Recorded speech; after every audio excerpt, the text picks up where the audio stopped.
ভোর রাতে উঠে মাঠে এসেছি, আর ভালো লাগছে না। শরীরটা বড্ড ক্লান্ত লাগছে। মাঠের কাজ সেরে দুপুরবেলায় বাড়ি ফিরছি। সারাদিন ভ্যাপসা গরম। তাড়াতাড়ি বাড়ি গেলে একটু শান্তি পাই। মাঠের চারিপাশ থেকে হালকা গরম হাওয়া বইছে। তালতলার মাঠে চলে এসেছি। এবার পূর্বপাড়ার মাঠটা পার হলেই বাড়ি চলে যাব।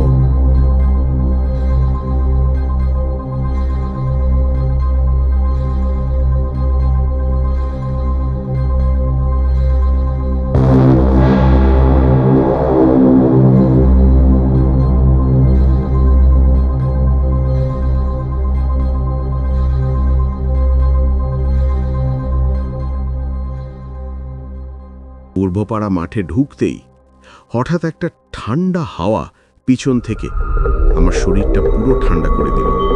তারপর কেমন একটা আষ্টে গন্ধ আসতে লাগলো।